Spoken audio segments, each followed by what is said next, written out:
Ah, le voilà, je l'aime.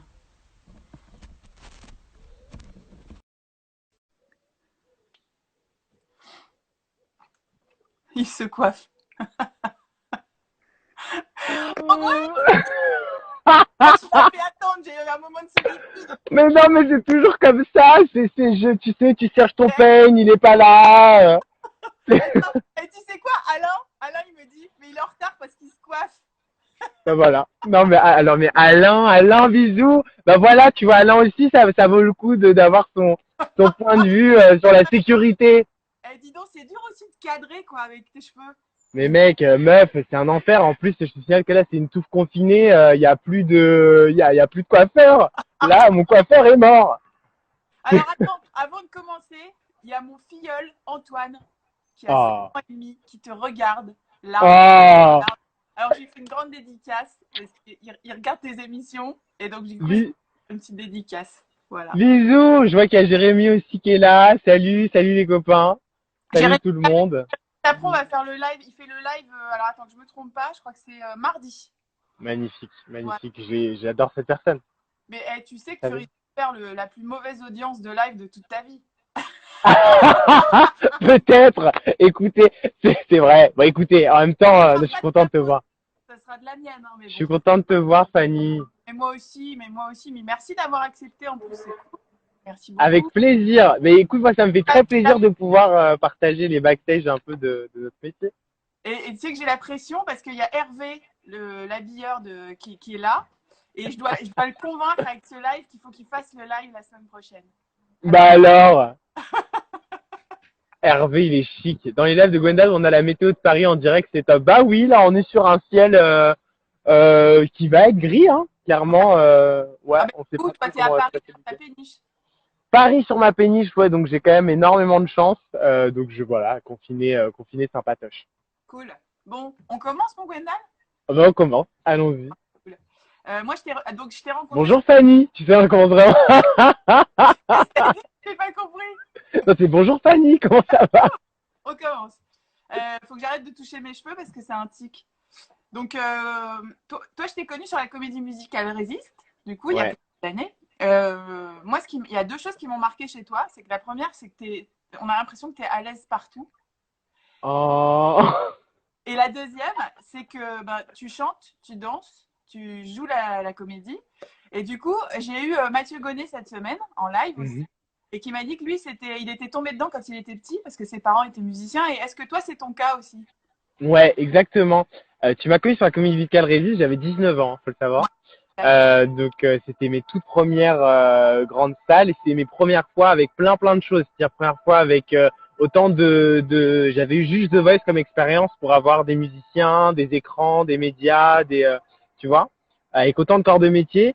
Et oui, c'est vrai que moi j'ai baigné toujours dans un milieu très artistique et tout parce que mon père est chanteur, musicien d'un groupe un peu indé et ma mère était dans les métiers de l'ombre. Elle était manageuse, régisseuse, tout ça.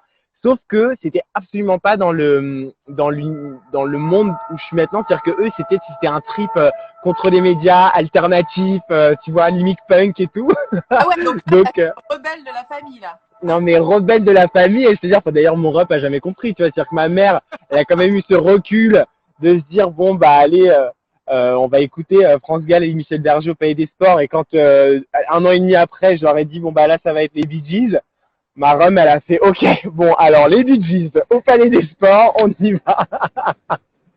Mais et au final, voilà, on vit avec notre temps, tu vois. Mais donc j'ai baigné là-dedans, mais c'est vrai que j'ai pas pu être trop pistonné par eux parce que je fais un truc complètement différent. Quoi. Et, mais comment t'as commencé, du coup? La première fois, Euh, t'as fait une école, toi, ou t'as fait. ouais, bah en fait la chance que j'ai eue c'est de faire en vrai j'ai toujours chanté tout le temps dans ma chambre avec mes potes je faisais tout ils étaient enfin je les saoulais parce qu'ils voulaient plus venir chez moi parce qu'ils savaient qu'on allait devoir faire un spectacle à la fin de l'après-midi tu vois donc il fallait que je les mette en scène et tout ça donc j'ai toujours fait mon truc de mon côté mais après j'ai eu à 12 ans en fait j'ai eu l'opportunité d'intégrer la Leyen King School qui était bah, l'école du Roi Lion, qui se montait à Mogador il y a déjà 15 ans. Et donc Incroyable. j'avais Ah, 12 ans. C'est quoi ça, du coup? Je connais pas. Et bah en fait, c'était une vraie production à l'américaine si tu veux. Et là-bas, pour intégrer comme il y a des enfants sur le spectacle, c'est un peu comme Billy Elliot, tu vois, à l'époque où le spectacle existait. T'as l'école Billy Elliot et du coup, toute l'année, il y a des enfants qui sont formés dans le but ou pas d'intégrer le spectacle. Et du coup, j'étais en sixième, tu vois, et j'ai eu la chance avec les équipes américaines d'avoir 3 fois par semaine des cours de chant, de danse et de théâtre. Et donc c'est là où vraiment j'ai découvert la comédie musicale et le fait de pouvoir aussi en même temps chanter, danser et jouer la comédie. T'avais Et surtout, casté à l'époque? ouais, j'avais été casté. Mais en plus, tu sais, avant, c'était encore plus compliqué parce qu'il n'y avait pas les réseaux sociaux et tout. Donc c'était vraiment bouche à Ouais. oreille, le casting. Je sais pas où est-ce que ma mère a pu trouver ça.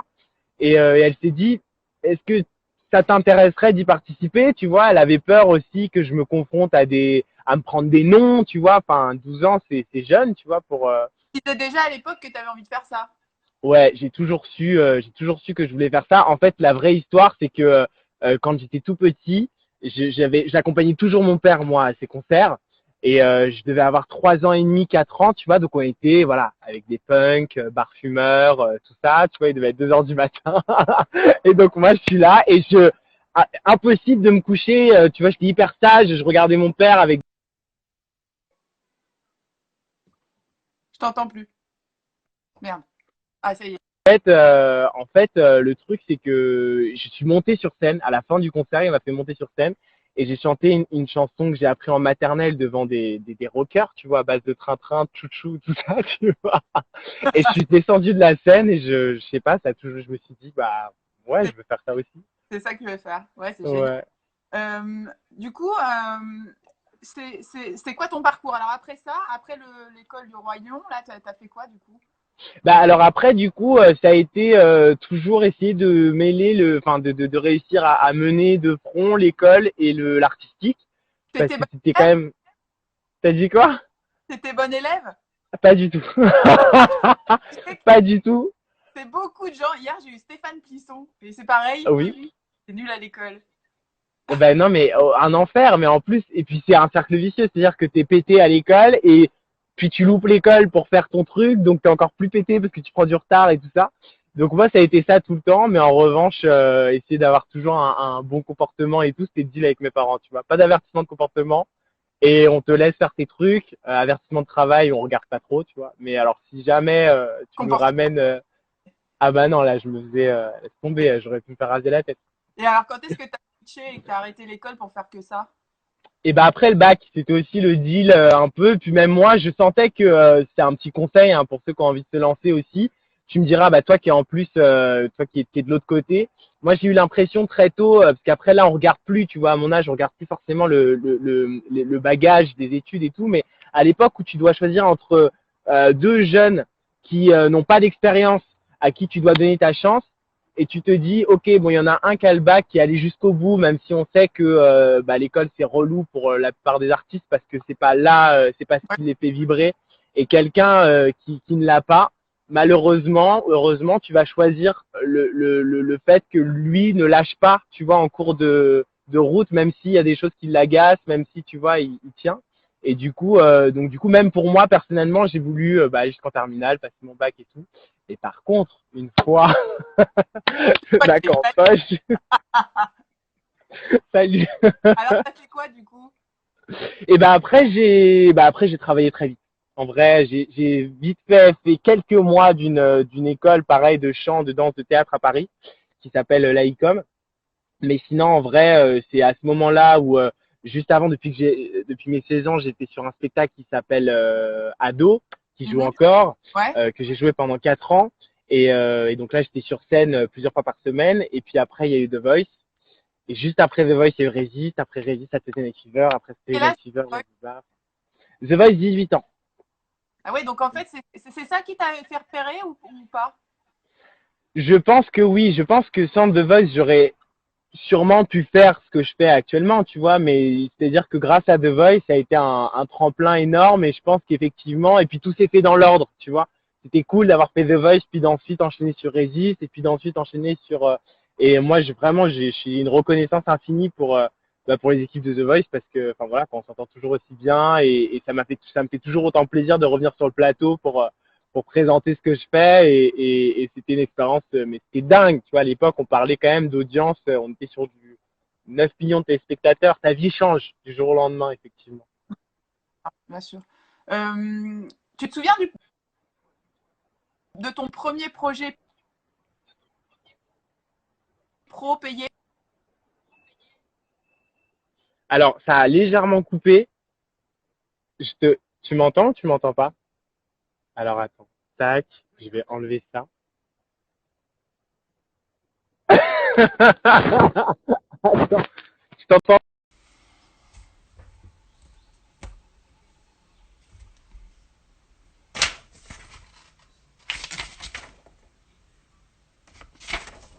On va y arriver, tu crois, mon Gwen?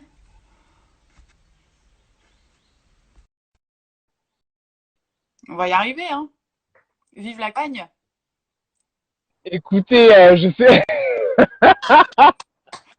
Tu sais, je suis dégoûtée, j'ai même pas pu enregistrer parce qu'en fait, si j'enregistre et je mets en story en même temps, et du coup, je peux mettre mes vidéos et la deuxième partie, j'ai pas réussi à l'enregistrer, il manquera un bout. On va être obligé de se Eh ben, revoir. écoutez. Eh ben oui, c'est ça. Je crois que c'est mes cheveux qui font interférence, hein, que voulez-vous. Et donc, tu disais, tu es en train d'expliquer comment tu étais arrivé sur Gulli. Oui, en fait, bah, tout simplement, concours de circonstances, le producteur s'était planté par un animateur qui a eu un problème de vie et il avait plus personne pour animer une émission dans 4 heures et il m'a appelé pour savoir si je pouvais déjà juste sauver le coup et j'avais jamais animé de ma vie entière et je suis venu et puis bah je suis jamais reparti. Voilà. Ça fait combien de temps maintenant? Ça va faire 3 ans maintenant. Ouais,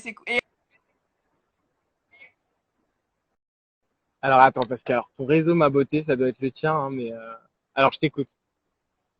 Mais non, mais Fanny, alors, moi je t'entends pas.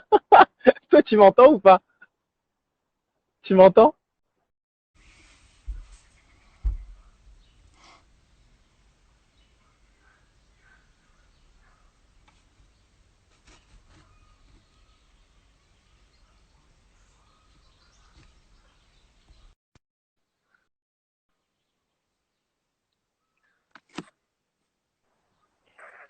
J'aimerais savoir qui boycotte notre live.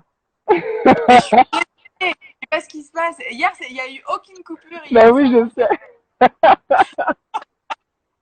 Alors, ça sera entrecoupé, il manquera un morceau, mais c'est pas grave. Ben Hervé, je écoutez, te promets, Hervé, il va flipper, il va dire je veux pas venir, c'est pas ouais. possible. De toute façon, j'arrive au bout, j'avais encore 3 questions et j'ai surtout une question que quelqu'un m'a posée tout à l'heure sur mon Facebook en me disant ah, je l'adore, il faut que tu lui poses la question. Il m'a dit je l'ai vu il y a 10 ans sur Canal Jimmy avec la même coupe de cheveux, est-ce qu'il en a pas marre de sa coupe de cheveux? Eh ben écoute, tu vas te rendre compte que ça fait partie des règles qu'on peut t'imposer sur des contrats, tu vois, de pas couper tes cheveux, d'avoir ces cheveux-là. Non mais c'est vrai. Et je te cache pas que ça fait 10 piges qu'on me demande, ou 12 ans même, qu'on me demande de garder ces cheveux-là. Et dès qu'on me demandera dès qu'on me permettra en tout cas de les enlever, peut-être que de moi-même, je ferai quelque chose aussi, tu vois, parce que c'est vrai que on est rare. Enfin, je pense que faire partie des rares personnes à garder la même coupe de cheveux pendant 12 ans, tu vois. La part du temps, on change quand Ah, même un oui, petit peu. on te reconnaît du coup. Mais du coup, ouais, c'est très reconnaissant. C'est marrant parce que c'est ta marque de fabrique. Tu crois qu'il y a c'est vraiment les gens ont tendance, enfin tout ce qui est production et tout ça, ont tendance aussi. C'est important pour eux cette coupe de cheveux. Bah, en tout cas, c'est marqué noir sur blanc dans ce que je signe. Ouais. C'est-à-dire que vraiment, ah oui, puis même en télé, si je leur fais la vanne, ils rigolent pas ils rigolent pas, hein, tu vois. On va faire l'émission, mais ça leur plaît pas, tu vois. Mais après, ouais, ça dépend. Bah, en plus, après, tu sais, on rentre dans les raccords et tout, donc parfois, parce que même moi, j'ai eu envie de changer, et puis finalement, tu démarres une série, et puis tu retournes 4 mois après, donc il va falloir que tu reprennes cette coupe-là, et puis après, tu es sur scène, sur un rôle, il faut que tu aies ça, donc puis moi, j'aime bien, hein, mais c'est vrai que du coup, c'est devenu, malgré moi, ma marque de fabrique, et sachant qu'en plus, à l'époque, cette coupe de cheveux part d'un acte de rébellion de ma part. C'est-à-dire que c'est pas moi qui ai choisi ça, genre parce que c'était joli, c'est parce que j'étais au collège et j'ai une surveillante et en fait ma famille entière était venue à Paris, ils m'avaient natté les cheveux, tu vois. C'est la petite surprise que j'avais fait à la fin de Résiste. Il y Et a du Hervé coup, qui a les cheveux sur Résiste. oui, bah voilà, c'est ça. Et bah, j'avais fait cette coupe-là et j'étais arrivé à l'école normal avec mes nattes, tu vois. En plus, c'est 10 fois plus propre. Je me suis dessiné et tout bien. Et en fait, je me suis fait virer de l'école parce que les nattes, c'était pour les filles et pas pour les garçons. Après, il y a Et qu'il fallait que je les enlève. Et tant que je les avais pas enlevées, je pouvais pas re-rentrer à l'école, tu vois. École catholique, 5e arrondissement, mais c'est raciste. de l'entretien aussi, hein. C'est de l'entretien. Et du coup, ils aimaient pas les cheveux longs des garçons, tu vois.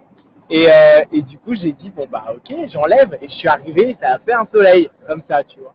Et j'ai dit en mode, qu'est-ce que vous allez faire? Vous allez sortir la tondeuse, peut-être, tu vois. Et donc, j'ai nargué comme ça. Et en fait, j'ai pas coupé. Et après, arrivé le Roi Lion. Et puis après, et voilà. J'ai gardé ça. Et donc, mes deux dernières questions, c'est toujours les mêmes. Est-ce qu'il y a une rencontre artistique qui a marqué ta carrière déjà de plus de 10 ans Ah déjà? oui, ah bah oui, oui, oui. Bah déjà en vrai, justement comme je suis jeune, tous les producteurs, les metteurs en scène, les qui ont pu me faire confiance, tu vois, déjà c'est énorme parce que je sais que tu vois sur Résiste par exemple, choisir un cast pratiquement entier de gens entre 19 et 25 ans, c'est quand même tu vois vraiment un acte courageux si on peut appeler ça de la part d'un producteur de choisir en fait de donner la chance aux gens plutôt que de regarder leur CV, voir l'expérience qu'ils ont, tu vois, pour être rassurés et se dire qu'ils vont être à la hauteur. Donc ça, vraiment, tous les gens qui m'ont fait confiance, je leur en suis mais extrêmement reconnaissant parce que c'est grâce à eux aussi que j'en suis là, tu vois. On se fait pas tout seul.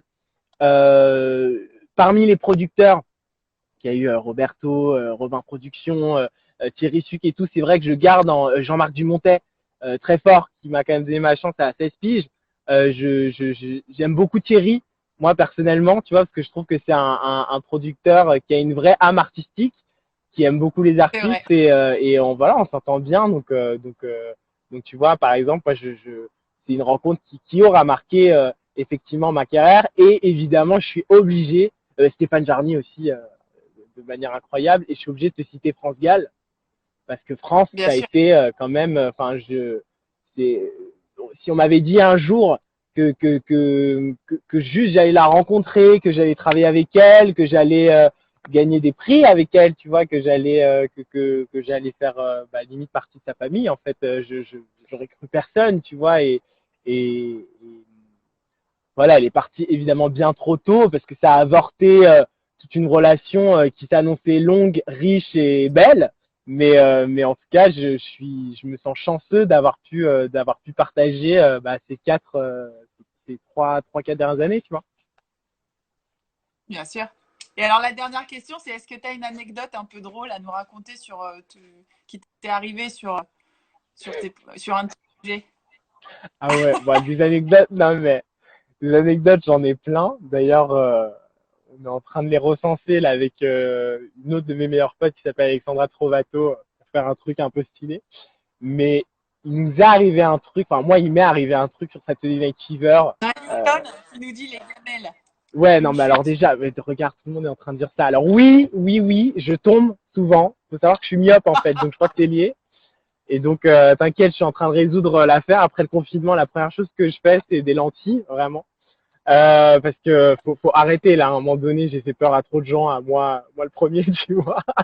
Mais au-delà des chutes, il y a vraiment un truc que j'ai jamais raconté, qui est très drôle et Ah, l'exclu, pourvu que ça coupe Stéphanie, pas. Faut pas que ça... l'exclu. Ouais, on croise les doigts. Écoute, sur Saturday Night Fever, il s'est passé un truc de fou. Mais un truc de fou qui t'arrive rarement dans une vie. Donc on est au Palais des Sports, il y a 3000 personnes, tu vois, dans la salle. Et il est 20h moins 10, moins 12 exactement, moins 8 même, tu vois. Et j'ai un appel de Stéphane Jarny, le metteur en scène, sur mon téléphone. Tu vois, alors que Stéphane est dans la pièce, quoi, tu vois. Et Gwenda, t'es où et tout, tu vois. Moi, je suis à la laverie du Palais des Sports en train de m'échauffer la voix, tu vois. Donc je stresse en plus, j'ai eu l'impression que c'était moi qui étais pas à ma place, tu vois, genre merde. Et je dis bah je suis dans la laverie, qu'est-ce qu'il y a, tu vois. Mais qu'est-ce que tu fais dans la laverie? Viens tout de suite. Le temps que j'arrive, il y avait l'assistante déjà Patricia qui était venue me chercher et tout, il me dit OK, il est 20h52, enfin il est 19h52, on est censé lancer le spectacle dans 8 minutes et il y a, je vais pas dire son prénom, on va l'appeler Michel. Il y a Michel qui, bah voilà, c'est ça, Hervé Beauville qui dit quand t'as assuré la première partie. Il y a Michel on n'a pas de nouvelles de Michel, tu vois, il est pas là. Ok, donc il nous montre danseur, comédien, il était un rôle, et sur Saturday Night Fever, zéro doublure, donc mais zéro doublure. Et donc cette personne est on adore Michel. Et donc voilà, on adore Michel. Et non mais en plus Sticker, vraiment on l'aime très fort, tu vois. Mais là, voilà, le show est censé commencer dans 8 minutes. Et en plus surtout, mais le pire c'est que personne ne s'est inquiété qu'il n'était pas là jusqu'à 8 minutes avant, tu vois. C'est là le problème. Et du coup, et moi tu sais, à un moment je me dis mais attends, c'est le metteur en scène qui me demande ce qu'on fait, c'est une blague, tu vois. Donc je fais bah Stéphane, qu'est-ce qu'on fait? Je sais pas. Attends, laisse-moi réfléchir. Entre temps, t'as la prod qui est en train d'imprimer le livret du spectacle à la rescousse, tu vois, pour qu'on essaye. On était comme ça, tu vois, en train de checker ce qu'on pouvait faire. Et moi, je me disais, bon, tu vois, c'était un rôle important, mais tu sais, c'est un très bon second rôle, tu vois. Donc, du coup, on pouvait, entre guillemets, hein, se passer de lui enfin, moi, dans ma tête, je me suis dit, écoute, on peut commencer le spectacle sans, et puis quand il arrive, tu vois. Genre, et moi, entre-temps, à chaque fois qu'il doit parler, je vais dire, non, mais j'ai un pote, il s'appelle Michel, il a un problème avec sa copine, blablabla. Enfin, tu vois, on va sauver le truc comme ça. Et il me dit, non mais Gwendal, écoute, non, c'est pas possible. J'ai besoin il doit à un moment donné, il doit chanter une chanson et surtout, il doit mourir. Parce que sinon, la pièce n'a aucun sens, tu vois. Et je dis, bah écoute, mais tu vas le faire. Ça. Fait, hein. Oui, bah oui. C'est Michel, on t'embrasse, voilà. Mais au moins, on parle de Michel. Et du coup, je dis à Stéphane, bah tu vas le faire, Stéphane. En fait, il y a que toi qui sais. Stéphane, qui n'est pas monté sur scène depuis, tu vois, voilà, Stéphane Jardy, qui commence à dire quoi, mais t'es malade et tout. Et moi je dis mais Stéphane, en plus c'était enfin il y a que lui qui connaissait un peu précis parce que genre il y a un pont et tout, enfin, c'est dangereux en fait, tu vois, donc tu peux pas demander à n'importe qui a pas fait le truc, tu vois. Et je lui disais c'est bon, on te mettra des hirs et puis on va souffler tes 10 phrases et tu vas faire ton truc, tu vas mourir et c'est bon. Et puis je lui dis de toute façon ça c'est le deuxième acte, on aura le temps on verra, tu vois. Et il nous dit, oh là là là là là. Et bon, tout ça, ça prend 10 minutes, tu vois. Et entre-temps, on a un appel de Michel qui se réveille de sa sieste. Voilà, à 20h. Mais il était chez lui? Non, mais c'est pour te dire, Fanny, à quel point Michel est honnête et à quel point, tu vois, c'est un petit cœur. Il a pas du tout voulu nous mettre dans l'embarras, tu vois. C'est juste que, parce que moi, il m'arrive ça, je me jette dans la scène, en fait, tu vois. Je me fais repêcher par les flics. Je trouve une vraie raison, tu vois, je suis pas là en mode ah j'ai pas entendu mon réveil, tu vois, je peux pas dire ça à 20h, c'est pas possible. Donc là, on est rassuré parce qu'au moins on se dit qu'il n'est rien arrivé à Michel, mais mais on se dit Michel, OK, en train de dormir, en train de veiller. voilà, bon, panne de réveil, Michel. Et donc on est au Palais des Sports et il y a quand même 3000 personnes plus les 50 personnes de l'équipe qui est en train d'attendre Michel. Et il me dit, mais c'est bon, je suis direct sur la 12, tu vois, j'arrive. Stéphane il dit, mais putain, la 12, c'est-à-dire le gars habité, je sais plus, à genre 18e, et Palais des Sports, c'est Porte de Versailles. Ok, vous voyez, donc effectivement, il était direct sur la 12, mais on est sur du terminus au terminus.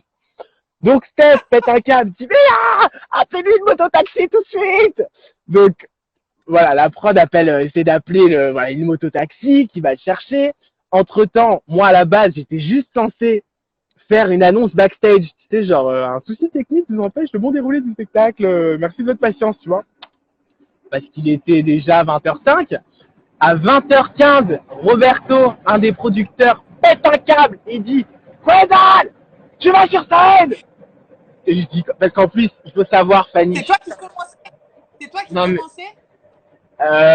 Mais je vais t'expliquer, c'est-à-dire qu'il faut savoir qu'en plus, il fallait que Michel tombe sur le soir où il y avait la production canadienne qui venait regarder le spectacle dans le but de l'exporter, la production australienne, tout du coup metteur en scène, chorégraphe, les 3 producteurs étaient là, enfin tu vois, Coulier, tout ça, enfin la terre, tu vois, était au Palais des Sports ce soir-là. Tu vois, donc la terre est à 20h15 sur son siège en train de se dire bon, et tu vois en plus c'est Carrie, les shows ils commencent à l'heure, tu vois. Donc là il pète un câble, il dit quoi, tu vas sur scène. Je dis mais qu'est-ce que tu veux que je fasse sur scène, tu vois, genre il dit Je m'en fous. Tu leur demandes d'où ils viennent, ce qu'ils font, comment ils vont, mais tu meubles et on te dira dans les ears quand arrêter. Donc je dis ok. En fait, Donc dire que sur Saturday Night, tu avais un rôle particulier, toi. oui, alors j'étais le narrateur. Donc effectivement, je parlais au public, mais je n'étais pas du tout censé parler au public aussi longtemps, tu vois, et pour ne rien dire surtout, tu vois.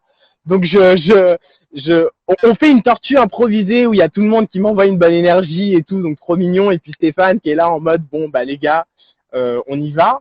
Et donc j'y vais, je commence à parler et tout. Je fais genre qu'il y a un problème de rideau. Tu vois, genre ouais, bon, le rideau veut pas se lever, mais on arrive, tu sais, genre. Et puis j'ai commencé à parler aux gens, tu vois. Meuf, j'ai duré 25 minutes. Je sais pas si tu te rends compte, Oh la j'ai parlé aux gens 25 minutes, mais surtout à un moment donné, j'ai pris la place d'un ouvreur. J'ai commencé à aller voir les gens. Je leur disais, bah, tu vois, les gens qui arrivaient avec 20 minutes de retard au Palais des Sports pour la première fois de leur vie, le spectacle n'a pas commencé, tu vois, genre. Et donc, Alors, du coup, en fait, c'était ta première expérience de ligue d'impro. ah mais toute première expérience de Ligue d'impro et en plus tu vois dans les Ears on disait tu continues et à 20h45 t'as le régisseur général tu vois qui me dit bon Gwendal là on est obligé de lancer parce que légalement on peut pas tenir les gens aussi longtemps tu vois après il y a les derniers métros et tout on a déjà 3 quarts de retard donc logiquement il était sur l'ouverture mais sa vraie scène Michel ça arrivait à partir de 15 minutes tu vois donc il dit il est sur la moto. Inch'Allah, il arrive, c'est bon, tu vois. Je dis ok. Donc il me dit vas-y, lance le show. Donc là, je dis ok, on lance le show. Donc t'as le décompte qui commence à arriver et tout ça. Là, en même temps, dans ma tête, je fais quoi? Mais en fait, on n'a même pas commencé. Mais je suis épuisé. C'est genre, on a... c'est genre. Et donc je dis bon bah on y va. Bon alors à partir du moment où le spectacle commence, on m'oublie dans les Ears, j'existe plus, tu vois, j'ai plus aucune nouvelle et moi je sortais pas de scène de tout le premier acte, tu vois. Donc je pouvais pas aller checker s'il était arrivé ou pas. Donc je défile le texte, tu vois, je vois le spectacle arriver et je me dis putain j'espère qu'il est là et en fait il est arrivé juste à temps et juste le temps pour Hervé de lui mettre sa veste, qu'on lui mette un micro, tu vois, il s'est même pas maquillé, il s'est pas coiffé, tu vois, et il est rentré sur scène et pour être vraiment honnête avec vous, Michel a fait un très bon show ce jour-là alors que moi j'aurais été à sa place, je sais pas si tu vois, je sais pas si j'aurais pu le faire Mais détente. Mais voilà une après, anecdote. à la décharge de Michel, parce que cette anecdote, elle est quand même assez dingue et je pense qu'il va s'en souvenir toute sa vie, ce Ah Michel. ouais. À la décharge de Michel, le rythme, quand tu es sur une production comme ça, Ah, c'est quand même assez dingue. Et je sais que même si, enfin, vous êtes jeune encore même sur les Brésil, vous aviez tous 20 ans et les danseurs, pas beaucoup plus. Mais c'est quand même des rythmes assez dingues. Quand quand vous faisiez 2 shows par jour et c'était des shows très longs, c'est sûr que. Qu'est-ce que Michel? non mais c'est ça exactement. Non mais puis on a tous eu. Non mais en plus en vrai on a tous eu une panne de réveil. Ça nous est tous arrivé, tu vois. Donc bon, pas à 20h, mais quand il y a 3000 personnes qui t'attendent. Mais...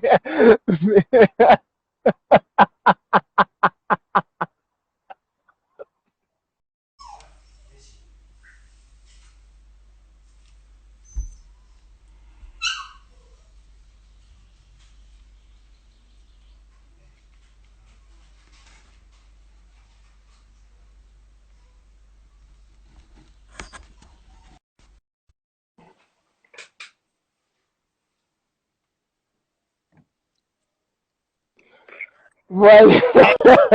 C'est quoi? Je vais te dire un truc. J'ai un doute. C'est que quand je suis sur des lives avec des artistes, ça bug tout le temps. Et quand je suis avec des techniciens, jamais. Je Ah bah pense que voilà. derrière, il y a à la technique, Ouais, c'est ça. Il y a un boycott. ils sont en train de boycotter les artistes. Ouais, de ouf. En tous les cas, je voulais juste te dire un grand merci. Et puis parce que c'est super. Et puis ça peut permettre aussi, quand il y a des gens comme toi qui viennent, de pouvoir mettre en avant aussi d'autres métiers.